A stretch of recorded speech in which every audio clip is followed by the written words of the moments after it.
This is Halloween. This is Halloween. Pumpkin scream. Where's Alan? I don't know. He said he was going to be late, but his text was really weird. Like how late? Like 30 minutes late? I have no clue. 30. It takes him like...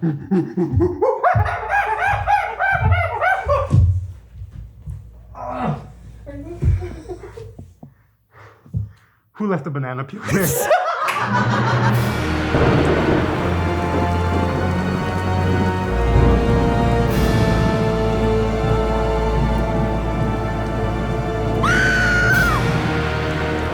Welcome back, everybody, to another episode of the Hand Me Down podcast. We are your spooky host. My name is Natalia. And I'm Alan. And as you can tell, it's a special episode today because we're fitted differently than we usually are. That's to go in the theme of Halloween, Spookyween. But we're just not in ordinary costumes. No. We are actually a paired costume. Can anybody guess what we are? Well, if not, we'll give you a hint. That's right. Moco de gorila. And if you haven't guessed it yet, he's a gorilla and I'm the moco. And together, we're Moco de gorila. Welcome to the episode, everybody. Happy Halloween! Yay! The scary music can fade out now. It's not scary anymore. Guys, it's just Alan. It's so hot. I can only imagine. But anyway, welcome everybody to another episode of Hand Me Down Podcast. And again, we are your hosts. My name's Natalia. Now that he can breathe a little bit better. My name's Alan. And we are more than excited to get into this episode. It's a fun episode for you guys, Halloween theme. Today's episode is going to be a fun one filled with all types of spooky excitement. And this episode will be dropping the week of Halloween and Dia de los Muertos. So as a result, we will be talking about Halloween and Dia de los Muertos in this episode. First half is going to be Halloween, little activities, going through some storytelling, some spooky storytelling that we're going to try to do. And then on the second half of the podcast, we will be going into comparing to Dia de los Muertos films, which I'm sure you are all, I don't even need to say like what they are. I'm sure you all know what we're going to talk about.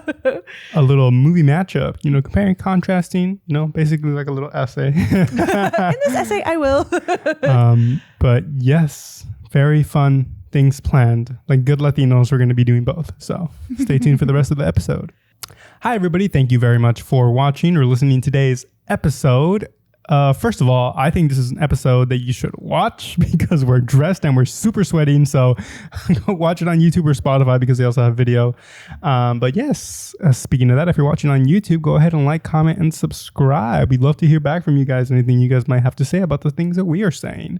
It's really good. It's a really good back and forth. So go ahead and comment there. And if you don't want to comment on YouTube, or if you're not watching on YouTube, go ahead and follow us on social medias at Hand Me Down Pod on TikTok and Instagram. You can comment on there too. If you miss an episode, that's okay because we post all of the best clips on our social media. So thank you guys for listening and we appreciate it very much. And let's get back to the episode. Woo! So we're getting back into the episode. And like he said, if you are listening to this on a podcast platform, consider watching it like on those YouTube or Spotify because you're missing out on the magic here. You're missing out on this outfit that I bought on our best frenemy's website, Amazon. Mm-hmm. And I'm sweating so much in it. I went vintage with mine. I got it from Walmart. Ooh. He walked into that store and he walked out with that box. Actually, I got it shipped, but... Oh. Walmart is Walmart. Walmart is Walmart. I just want to give a quick little disclaimer. If you guys see me like scratching my face or taking stuff out of my mouth, I do not have monkey fever. This costume just sheds a lot of hair and it's all over me. So. It's because he's picking his moco. Me.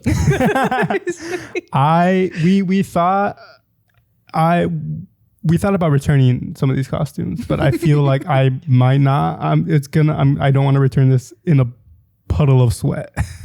So I might just keep it because I'm like, God damn, I'm sweating so much. You should like put it up like stuff it and like have it like in the museums, like in Scooby-Doo 2, like the Oh monster. yeah.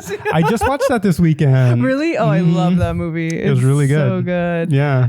But yeah, so we are committed to this bit that we've been committed to for a while, I think. Yeah. And it came as a result. We'll shout out our associate producer Milena's roommate Jocelyn, who has a bit that I think is the funniest thing in the world. That it's like a pair costume idea or like group costume idea, and they're just like the most randomest things you could think of. Like, oh, like let's be Trader Joe, I'll be Trader, you be Joe. And I think that's kind of how we came up with this costume. We're like, oh, let's be Moco de Gorilla, you be the gorilla, I'll be the Moco. We're trying to get that sponsorship. We are trying to get I mean, this. Moco de Gorilla, hit us up if you want us to put these on every episode. Use your products. Hit us up, Dude, imagine. Don't be afraid. Run us that check. Imagine we get a Moco de Gorilla sponsorship. If we get a Moco de Gorilla sponsorship, I will do an episode where I do a mohawk. With the Moco de I will do Gorilla. that too. Actually, do I feel like I have pretty long hair enough that it'll be crazy. I think mine will be insane. So everybody tag Moco de Gorilla down below. If you guys know anyone that works there, show them this video. Show them this video. We really want this sponsorship. But anyways, how are you? How have you been? I thought it was since last time we saw you. I'm good. I just came back from a little visit back home, back to the Bay Area, and the weather there was very fall. So Wow. because last week in LA was really hot and I was miserable and suffering and sweaty, kind of like I am now. Just kidding. But I went home and it was cold and it was rainy and I was It was rainy. It was like low-key chispeando, but like it was still like enough to be like a nuisance. Like me and my mom were like running I see. from the parking lot to our car like that. But it made me want to like stay there a little bit longer. I was like, oh, the fall weather, the fall activities. I know. Like I walked out of the house when me and my family were gonna go get dinner, and I was like, I took in a big old whiff. I was like, smells like San Jose here. And my dad was like, what does that mean? I didn't know how to explain that to him, so I was like, you don't get it. I recently pulled out all of my sweaters. I really, pulled out my sweatita. Saca su suerita. But I haven't been able to use them. It's still hot. It's cooling down, but I'm like, oh my God. It's still hot though. But excited to wear jackets and stuff. But how else? Anything else? Anything new? I just wrote that, or I wanted to share that I used a Cairo gun for the first time in What my is that? life. It's like to massage your muscles, like a Cairo. Yeah. So you put like different attachments in the front. So my sister has one, and while I was home, she was like, "Do you want to check out my gym?" She has a fancy gym, so I was like, "Oh, Damn. I want to see like what that gym is about." So we went, and like she had me doing leg day. She had me working, as she calls them, my gluteus más o menos, and. So we were like doing that, and of course I was sore the next day, and she was like, oh, let's just like massage your muscles with the Cairo gun. And she was like, but it's gonna hurt. And I was just like, okay, well, whatever, it's sore, let's just do it. And like she put that gun on me, and I was like screaming so much, like, and I was just laughing too because it was tickling, like it tickled me a lot. And I was just like I tweeted, I was just like, bro, the Tom and Jerry ass scream that I just let out right now, like I was literally, she put it on, I was like, ouch. It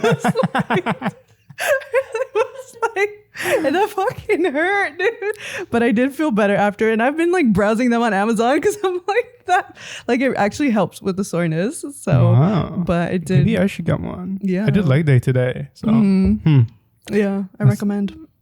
Can you do that on your chest? Is it like Like I know it's supposed to be on the muscle, so like as long as you're doing it on the muscle, because if you hit a bone, it'll just like pop right off. Like not the ball, but it'll just like the gun will just start going like. I thought you meant the bone. Oh no. The bone will pop right off. The bone will break. The bone will shatter. Well, okay. Well, that's good to know. Yeah. Maybe. No, I've never tried one. Something. I'll put that on my bucket list. Things to try. The Cairo gun. And then give us your best Tom and Jerry scream. He does have the best screams. But how are you doing? I am good. Over the weekend, I did a couple of spooky activities, or I guess fall activities. I went into a corn maze for the first time, and that was very interesting. Where at a pumpkin patch? Mm-hmm. It was, Ooh.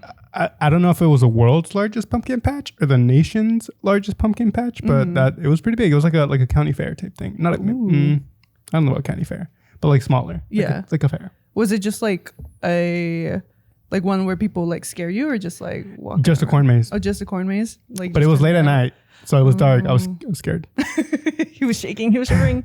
It was 8 tickets to get in there, and the tickets were like $1 each. So it was $8 basically to get lost. I was like, bruh, I'm such a sucker. Who did this? I'm a sucker for a good deal and a good freight. It was fun. How long did it take you to get out? Not even that long, like 30 minutes. 30 minutes.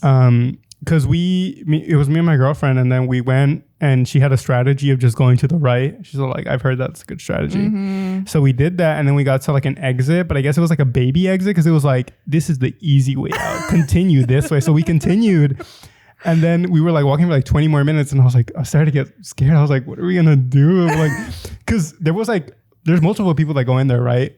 And like at the beginning we were like with everybody, and like we were seeing people, and like it was fun. And then like eventually we were by ourselves, and I was like, oh no. But then we got out like through the actual exit, and I was like, okay. Not the baby exit? Yeah, not the baby exit. So it was fun. Oh my God. That's so funny. I love, like, did you see the people that you started with throughout the maze? Like, we didn't really start with anyone. When we went in, we like just kept running into people.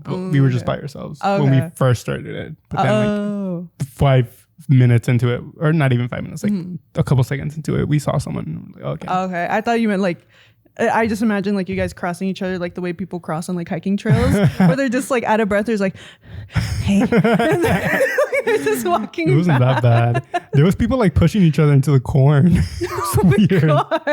Like a trampoline or like a jumper in the Mexican household. Trying to pull the cord down. Yeah. Oh my God. But that was fun. Another spooky thing maybe is I tried zombie takis for the first time. Zombie takis. Yeah, they're like green.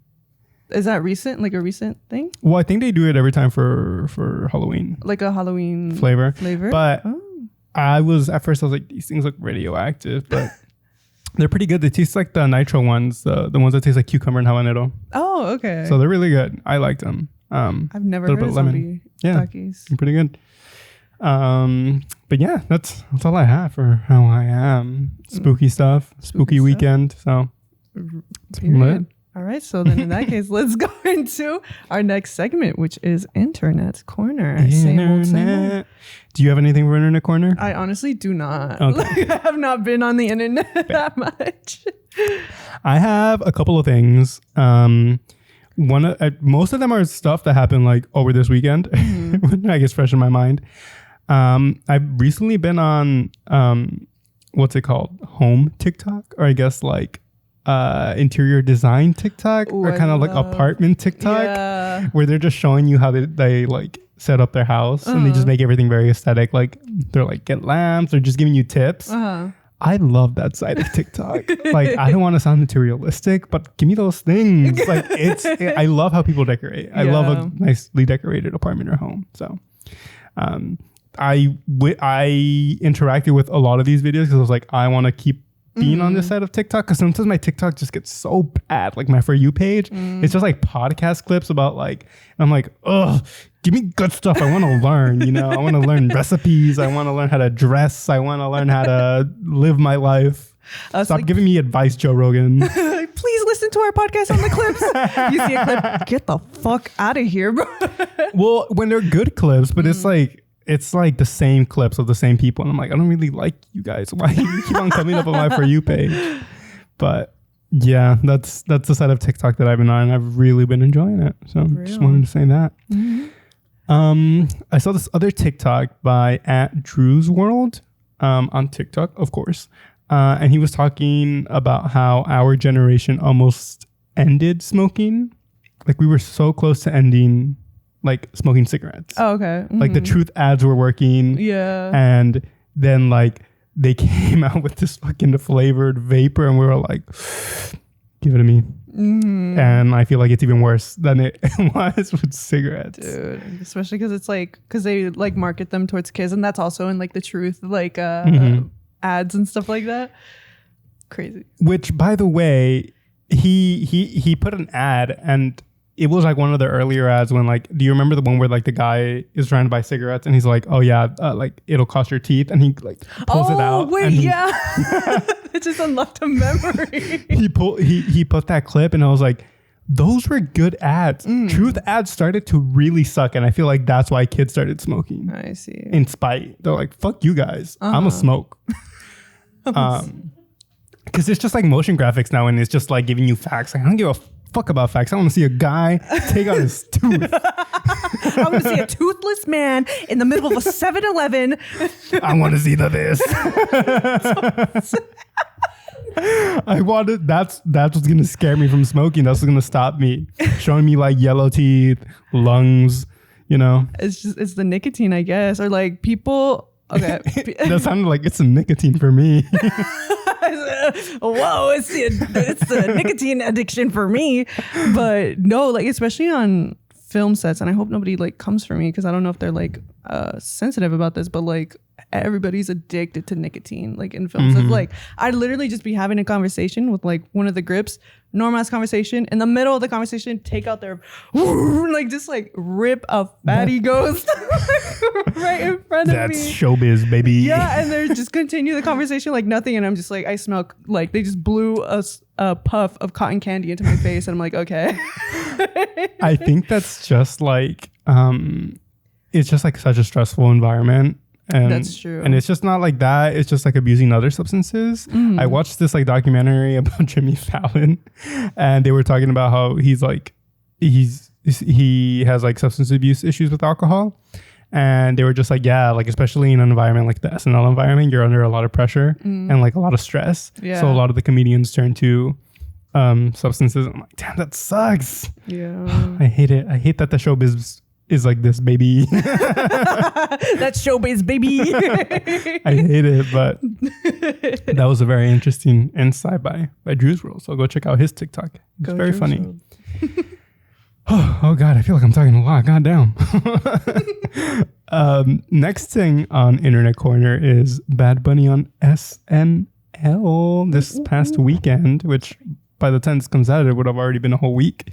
But did you see this? Did you see any clips? I had only seen the Shrek one, and I watched a little bit of the one with Pedro Pascal, but I did not finish watching that clip. That's good. That's fine. I will explain stuff to you.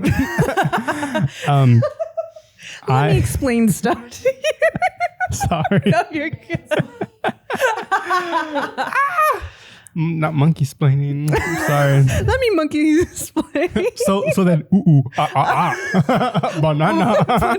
I responded my best Moco impression. A sneeze. A sneeze. Achoo. But yes, I was trying to find like the SNL thing, but I think it's on Peacock, like just like the full broadcast. And I don't have Peacock, so then I just went on YouTube, and like they basically posted all in parts. So I had like 5 different tabs open on YouTube, and I tried to line them up. So I was like, okay, so first it's the cold open, then it's the montage, then I didn't know what was next. So I just put everything like in order, and I spread out the musical acts like somewhere in between. But it's really good. I really enjoyed it. His cold opening was funny. He talked about he did it in English. He had some jokes about like. He said like, you know how there was a meme where he was speaking, it was like speaking in Spanish or whatever, they didn't translate what he was saying. Oh yeah, I saw that. He made a joke about that. He was just talking about like being Latino and like doing all that stuff, and then he brought up Pedro Pascal. I was like, oh whoa, what a surprise, although it was already spoiled for me online, but I was like, wow, I was so surprised. Surprise, Shade. And yeah, I was like, okay, they're gonna bring him out. Pedro Pascal looked great as always, very slutty. He was just wearing a blazer, no shirt underneath. You make gorilla noises. No.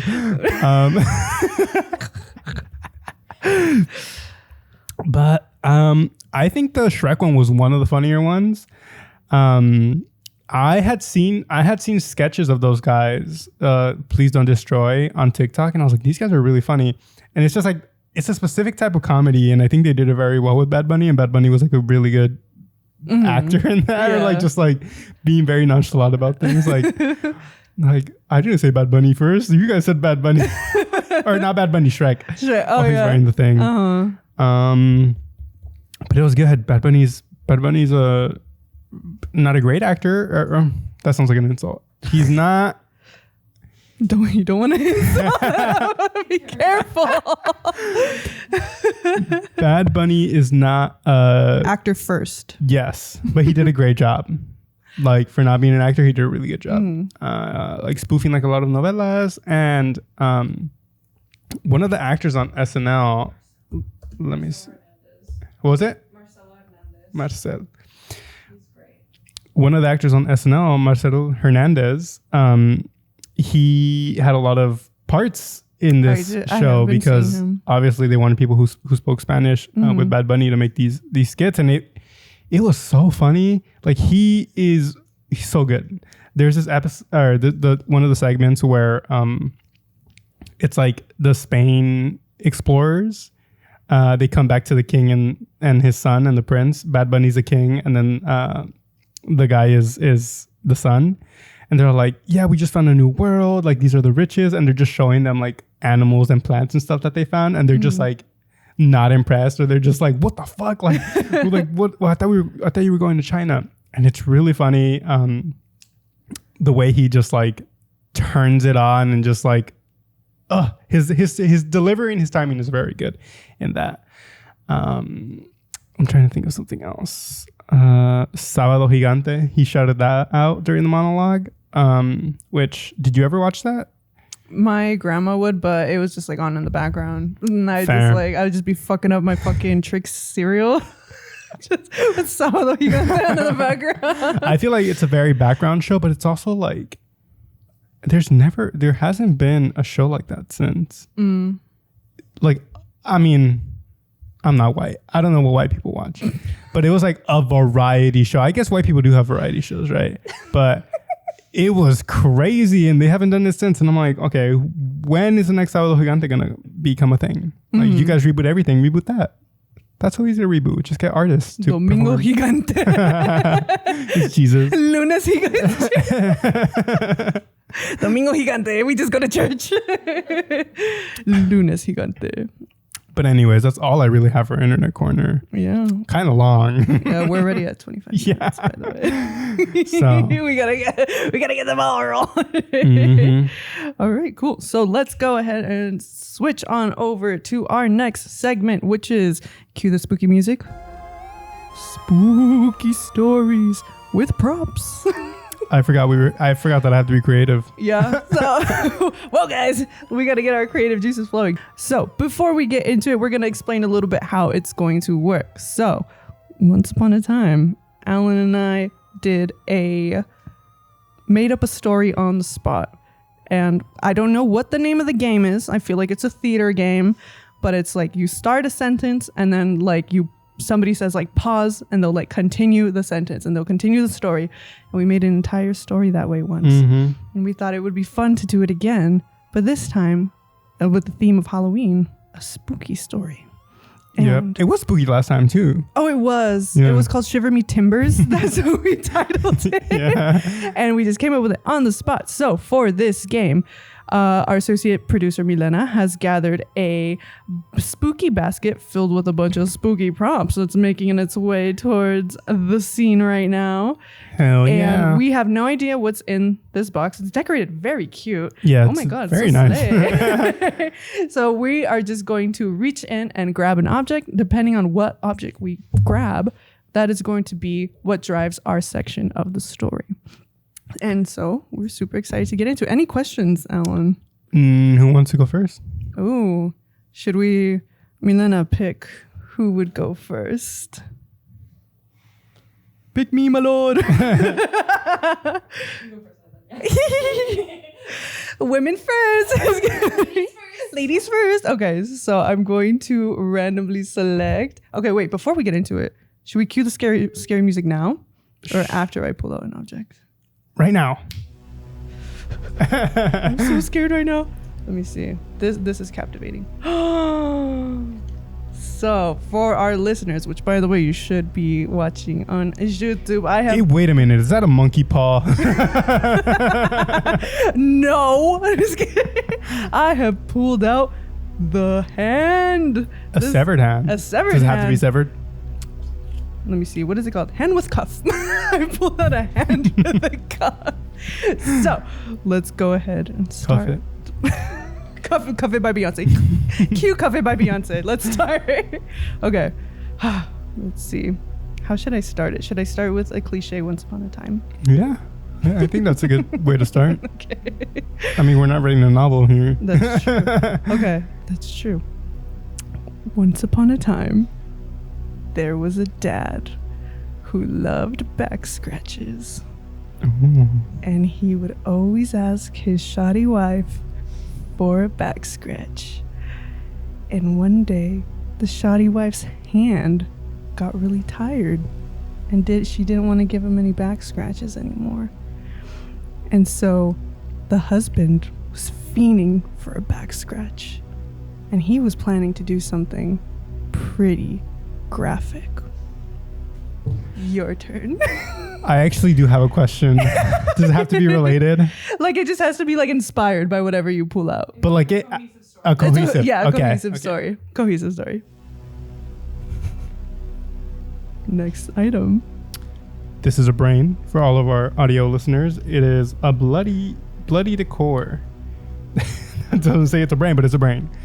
It's red, squishy, doesn't make any noises. Anyways, we were at the husband having some gruesome ideas. Ooh. Correct? Yes. So, he asks his shoddy bae, "Are you gonna give me head?"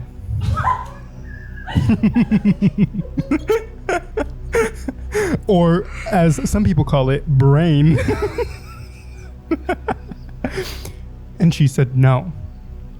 And he was very offended by this. You know, toxic masculinity. He thought he deserved it. Hard day at work, but she wasn't feeling it.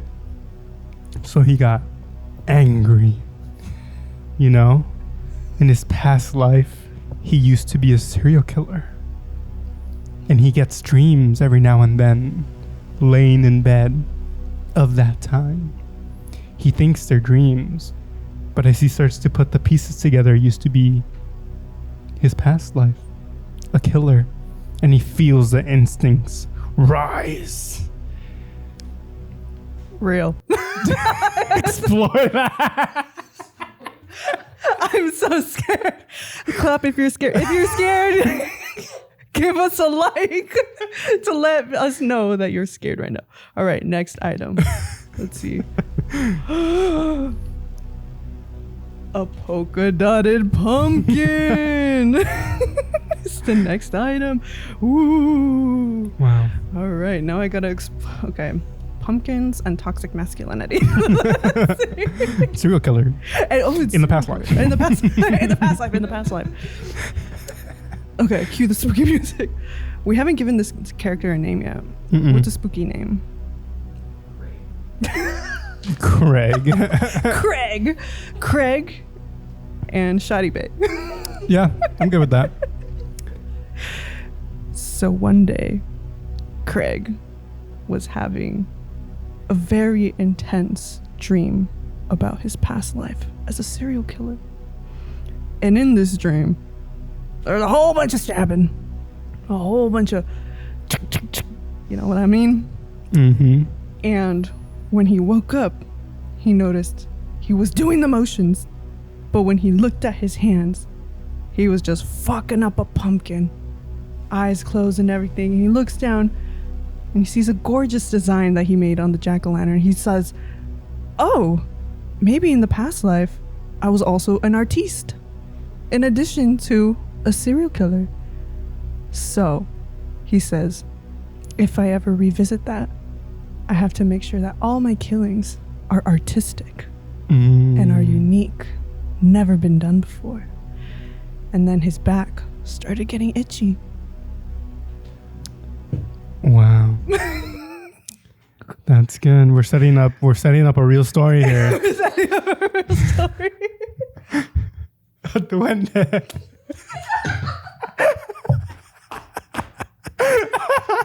Natalia just did a spit take. I've never seen one of those in the wild. That's crazy. He's a hefty duende, bottom heavy. It's a collectible. Oh, from hide and seek. Because I didn't see what you pulled out, and I just hear, oh, the wind.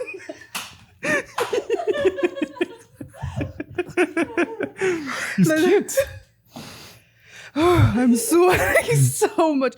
Do an instant replay of the spit take. Duende.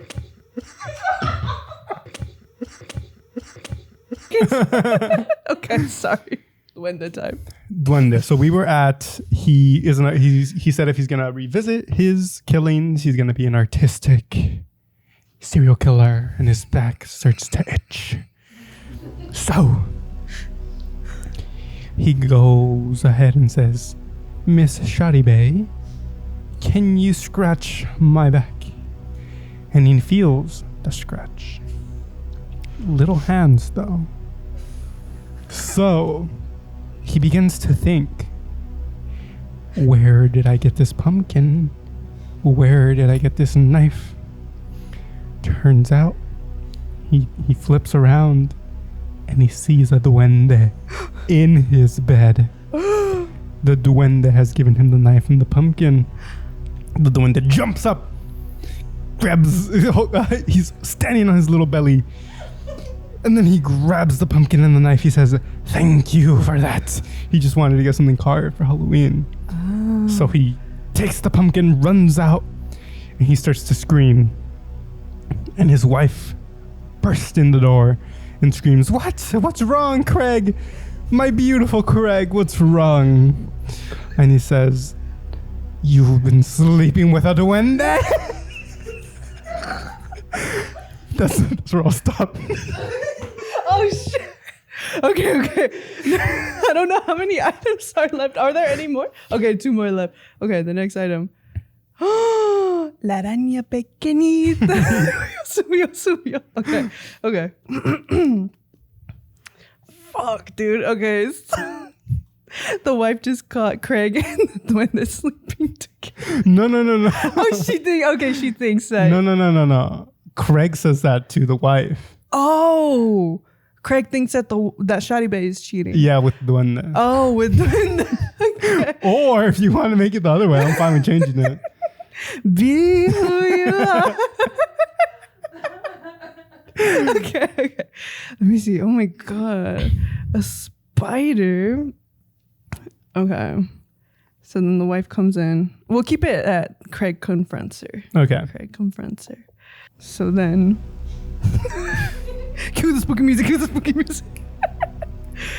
So then, the wife goes, "Honey, what are you talking about?"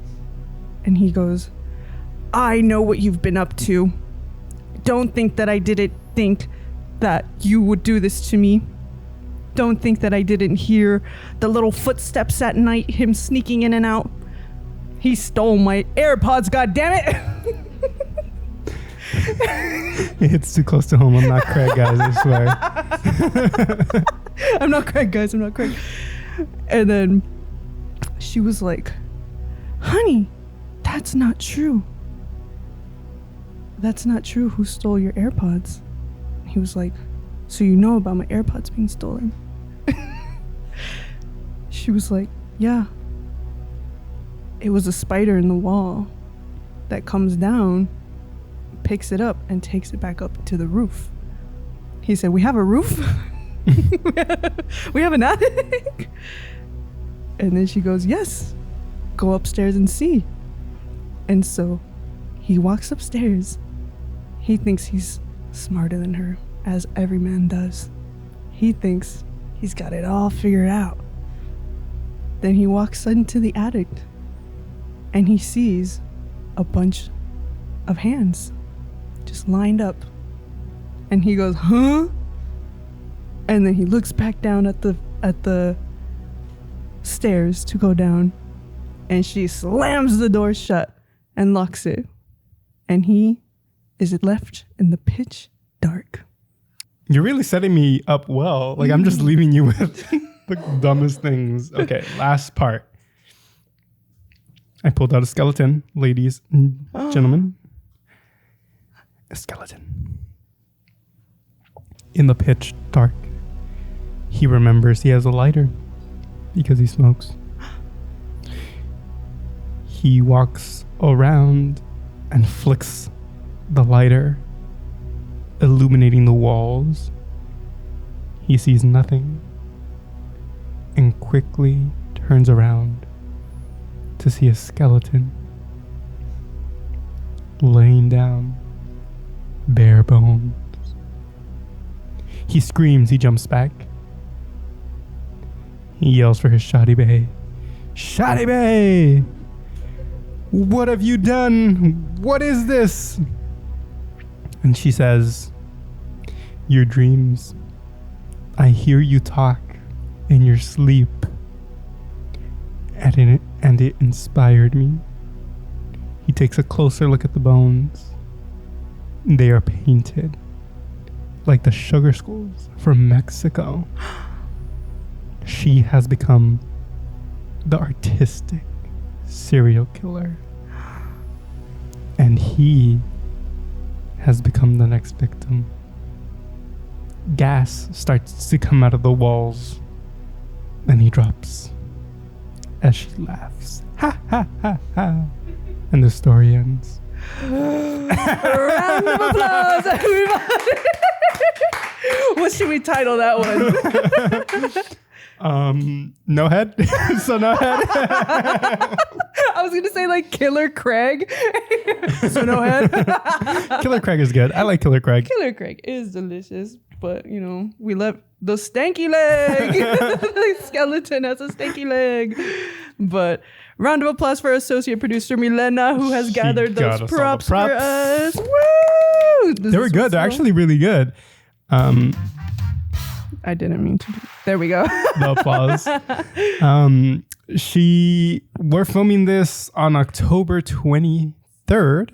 And if you guys know anything about retail stores, they're already in Christmas mode.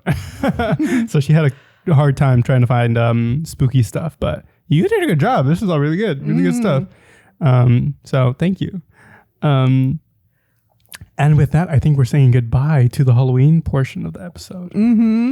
Bye-bye, Halloween. Bye-bye, Hello, Halloween. Dia de los Muertos. So we're going to go ahead and do a little compare and contrast, a little movie matchup of the 2017 Pixar, I would say classic. I think it's a classic already, Coco. And then the 2014 Jorge Gutierrez Book of Life. So, I don't know. Do you have any thoughts? So, like, how would you like to start off? I would like to start off by saying we are not pinning them against one another. I just wanted to make that clear before people come for us. That's a good point. We're not going to be like, this one's better than the other. It's just, we're just going to analyze to see how they're different, how they're same, and what different charms that they offer, because I think both are very charming films. But they offer a unique kind of charm. And I just thought it was really interesting when Coco came out that people automatically pin them against each other rather than celebrated the fact that there's two movies about Dia de los Muertos. So that's what we're kind of doing with this. We're like celebrating the fact that there's two, and we're also just taking a look at the differences between Coco and Book of Life. But I was curious to know, Alan, if you remember where you were when you saw the trailers to each of these, if you've seen both trailers.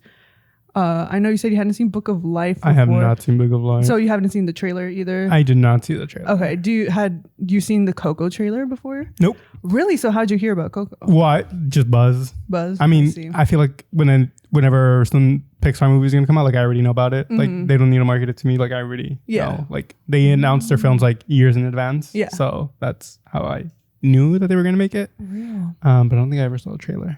No. Yeah. Dang. So it sounds like you have.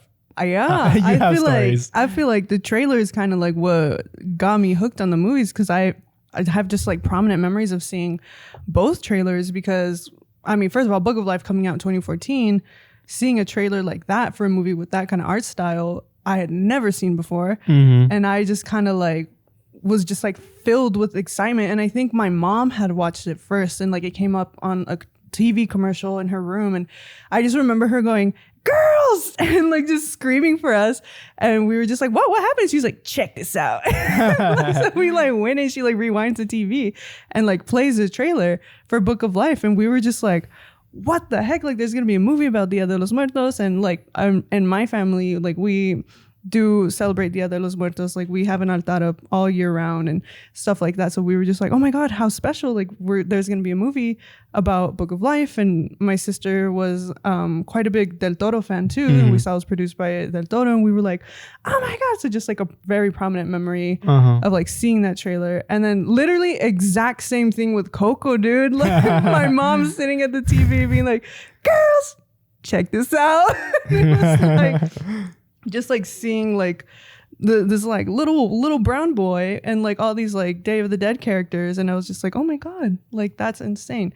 So for me, seeing those trailers for the first time, I was like, wow. And then seeing the movies in theater for the first time, it was even a bigger like, wow, like this is crazy. But that is those are my introductions to the films. Those are good stories. I wish I had experiences with the trailers. I don't know. I really don't watch trailers unless they're like at the movie theater or like, I don't know. But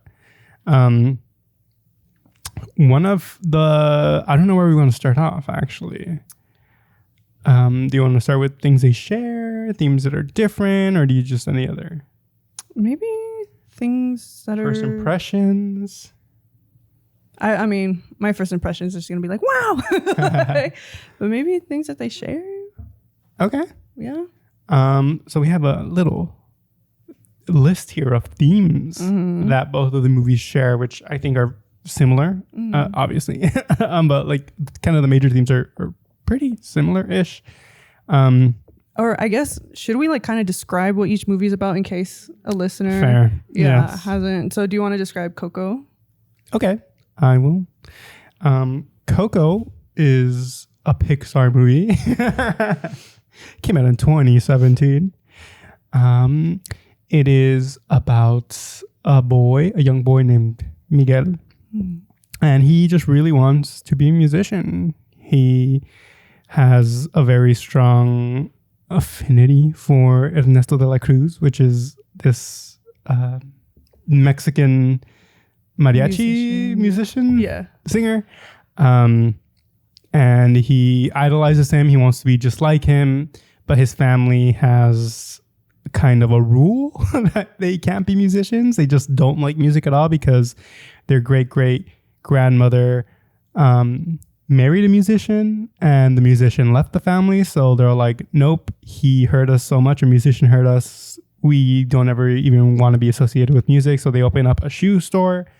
And then he tries to get Ernesto de la Cruz's guitar from his mausoleum because he is dead. And he kind of triggers something and he goes into the land of the dead, where the Muertos are.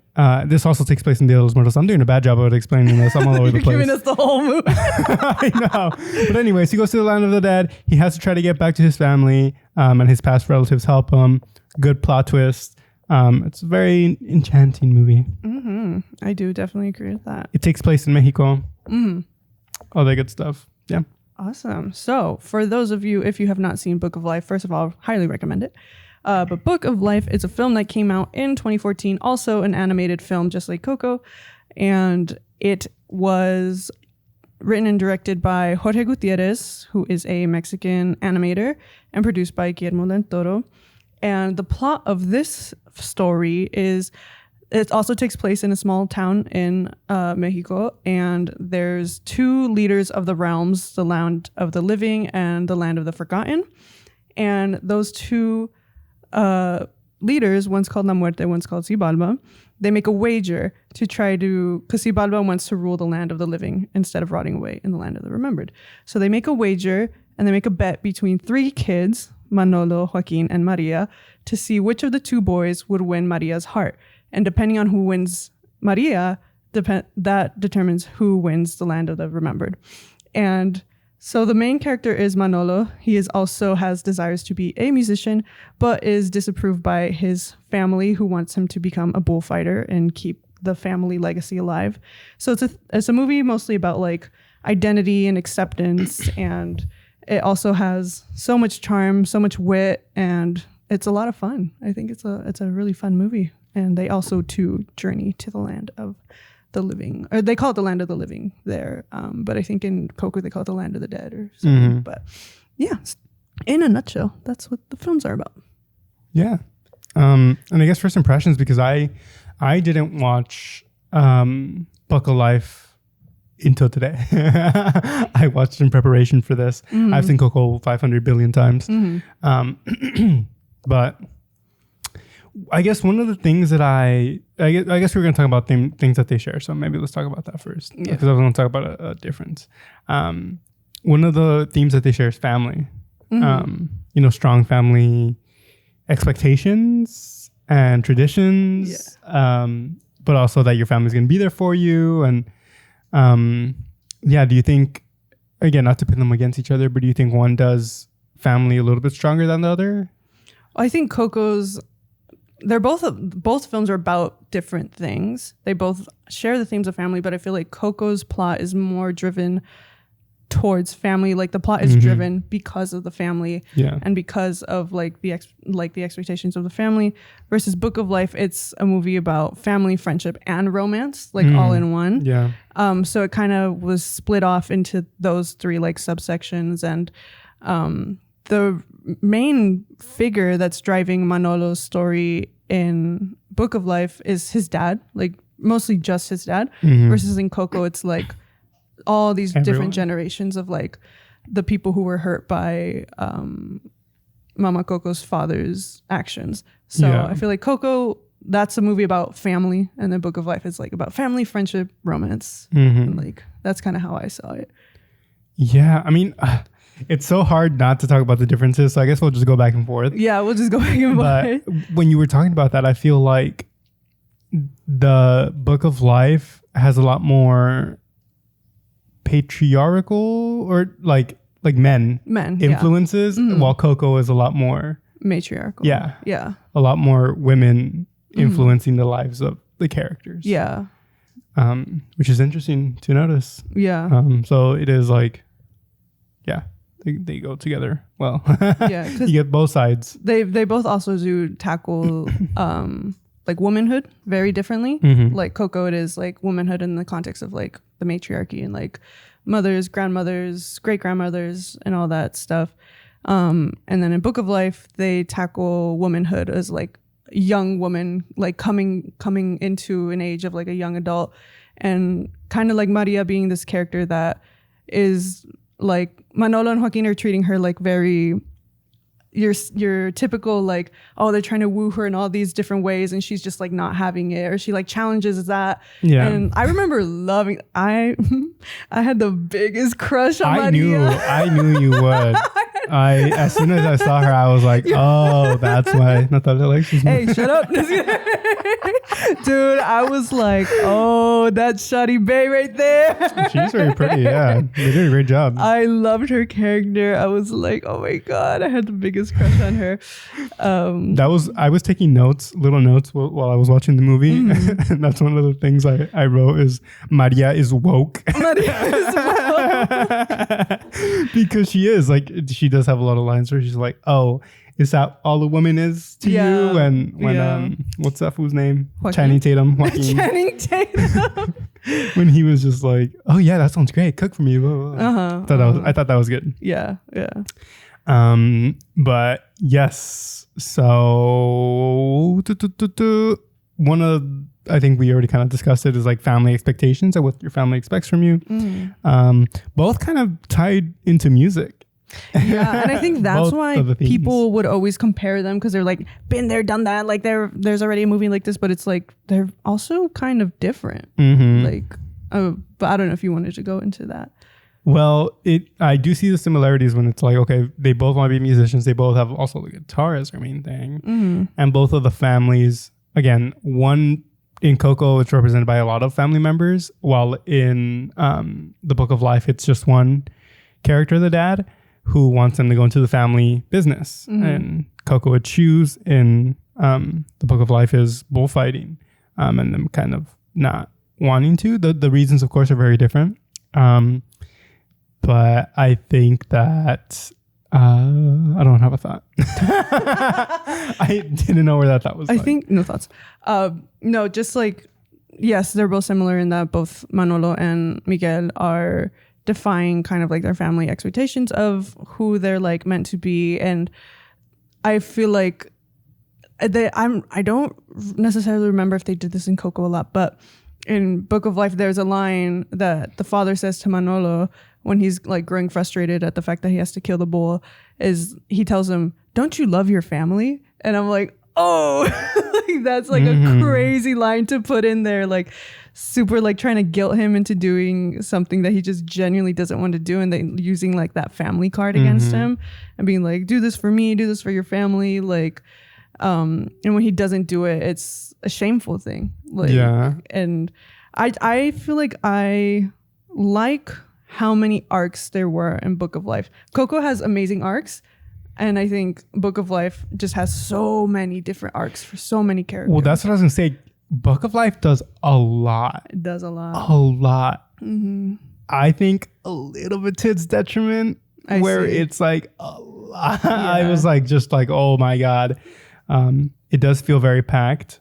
It does move a little fast, but I'm like, damn, it was able to do a lot, which I think given that this movie was pre-Coco, it's like, this might be the only opportunity we get to say all these stories. I'm gonna try to put them all in here. You know? Yeah. And that goes into, I don't know how much you know about Jorge Gutierrez, but I rewatched the interview that Mark Sanchez did with him. Mark is a friend of ours from college, and he kind of like explains his story of how he became to be like in the industry. And basically he says in the interview that he became the cultural guy, like, because what got him into the arts, like the art school, like he went to Cal Arts, was somebody seeing his portfolio of just his Mexican paintings, and they're like, that's your voice, use that. And so he like went all in on that and like catapulted into that. And then so when he was come time to like pitch it to like, you know, the industry, everybody was telling him like, oh, we kind of don't do that art here. Like, where's your white art? Like, where's your like white people art? And he was just like, oh, you know, like, that's not me. That's not my voice. And so he was talking about how it was really hard for him to get jobs because of that. And he like, he did, you know, he worked in Stuart Little. Anyway, that's a tangent. But just like going through a whole bunch of like people thinking he was janitorial staff instead of like being actually there to like work on the films and stuff like that. And he like, so then he really took that, what the admissions person told him in the film school of like, do this is your voice, that's all you have to do. And I think that because he's also from Mexico, like there's already so much authenticity already in his characters that he has the means to kind of explore the characters a little bit more, versus like Coco is more like, let me introduce this world to people who may not know it. And so I feel like that's why Coco was much more like fleshed out. And like, that's what I was going to say. Yeah. I said that, or I was going to say that Coco feels like it was made by white people who did their research and were trying to do their best to represent this culture, which is still important. I appreciate. But that's what it feels like. While Book of Life feels like he doesn't have to do that because he is that. Yeah. He is that. So just him making this already has that that Latinidad or that Mexicanness. So he can just have fun with it. Yeah. Like the songs that they use are not Mexican. No. But the way that they kind of do it with like in a mariachi or in like a banda type style makes it really fun. Like when I heard him singing fucking Creep, I laughed. I laughed out loud. I thought it just hit me out of left field. I was like, what? It was so funny and it made sense in the scene. It works. It was so good. Like my sister's favorite is "I Will Wait for You." Yeah, I put that was the first note I took. I was like, oh my god, it's so good. I personally I loved it. I thought it was so funny and just having fun with it because he knows like he knows that like I don't know how to say it, but like he knows. The Modelo song was in there. So good. It's very fun. Yes. But let's go ahead and move on to other things that are different. I think we covered all the similarities, sort of. Okay. Let's go over some of the differences. Some of the differences are, which we also covered some of them. Yes. They go to the land of the dead in Book of Life, or I guess to the land of the living.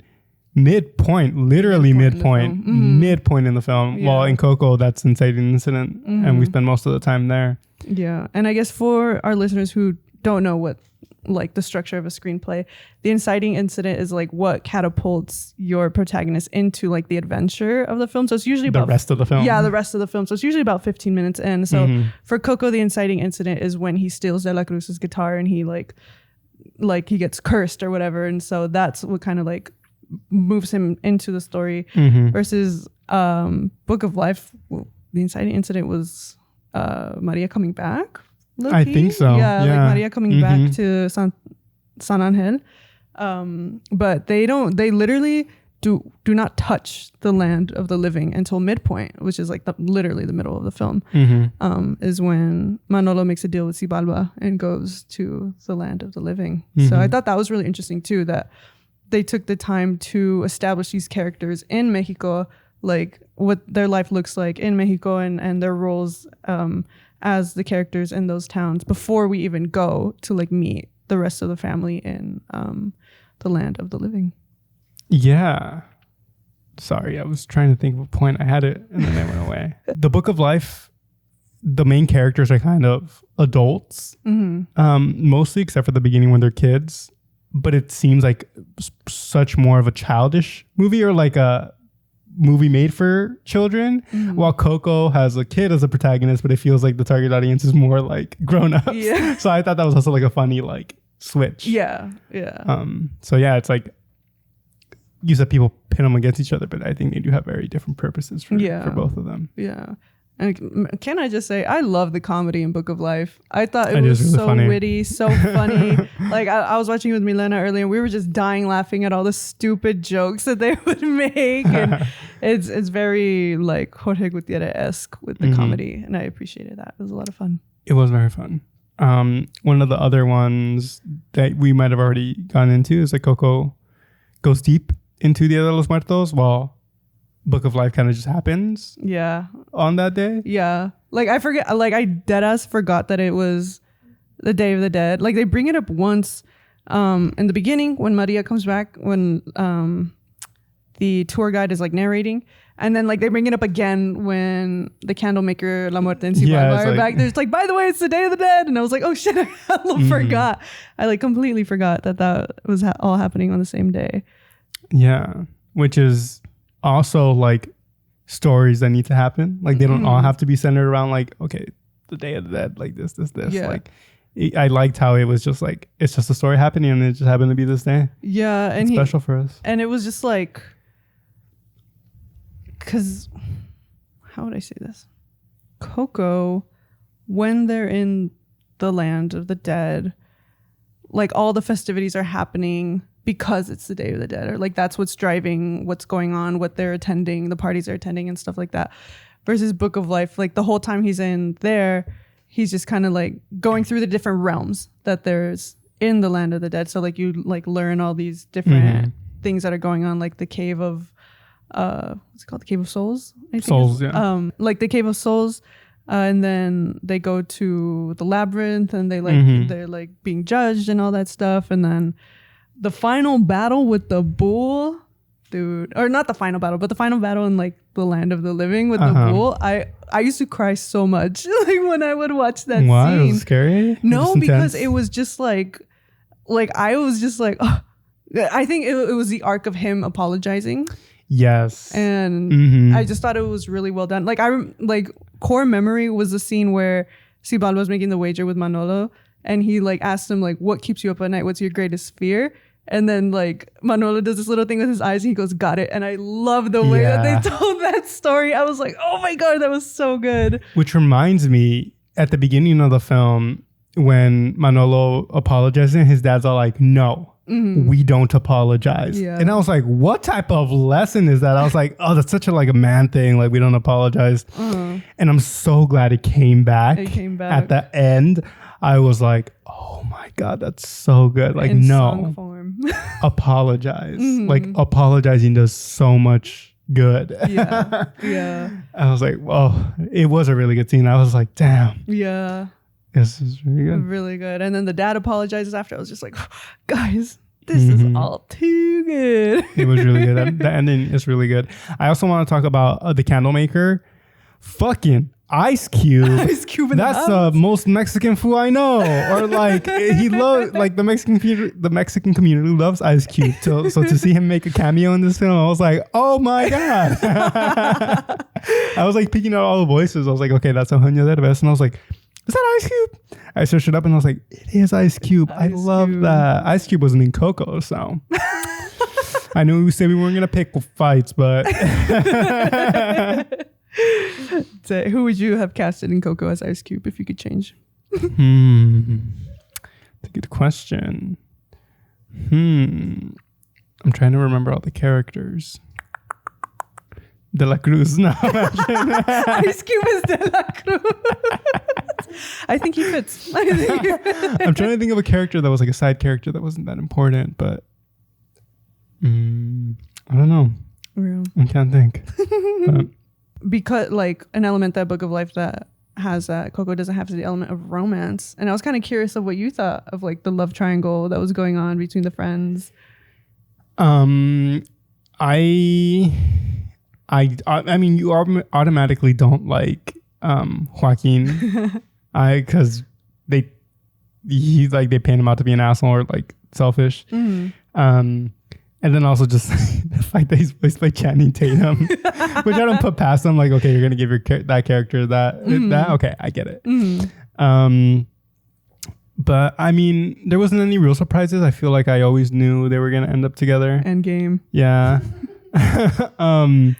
But it was cute to see. It was very. I think the romance stuff worked between Manolo. I just watched it today, guys. Sorry. And Maria. I thought it was cute. Also, them as kids. And then him like finally being with his mom. He's like, no, I have to go back for this girl. Like she's shoddy babe. She's the one. And I was like, that's so cute. I know, bro. I was like, oh, the candle scene. I was like giggling, kicking my feet. Yeah. I was like, ee. Okay, one thing I do want to mention about Book of Life. When the dad dies, he just hits the dust. I just see him jump. His candle goes out, and then he's there. I had to rewind. I was like, "What happened?" And I was like, "Oh, it just happened so fast." He just died. I hate bullfighters. Then come and get some. He dies. No, and then the grandma, Mama. Oh yeah, I was like, okay, everybody's fucking dying today. Cholesterol. So funny.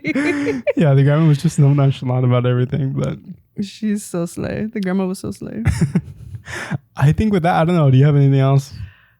Not that I can think of off the top of my head, though. Yeah, if we have any other thoughts, we'll talk about it in the next episode or just like in the comments of the clips. Definitely.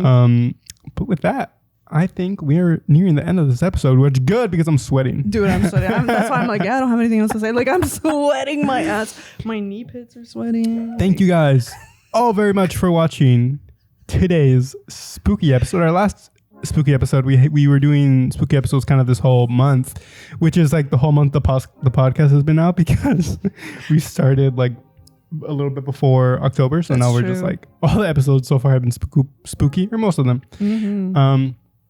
But we really appreciate you guys watching. Make sure to comment down below if you're watching on YouTube what your favorite part was. We did a lot of stuff this We episode. did so many things. So thank you.